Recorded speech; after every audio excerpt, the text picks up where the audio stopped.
It is not clear if Pope Francis was anywhere near the scene.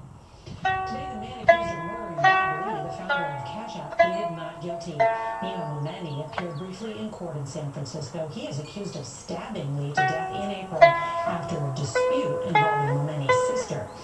Momeni's lawyer says it was partly an accident and partly self-defense.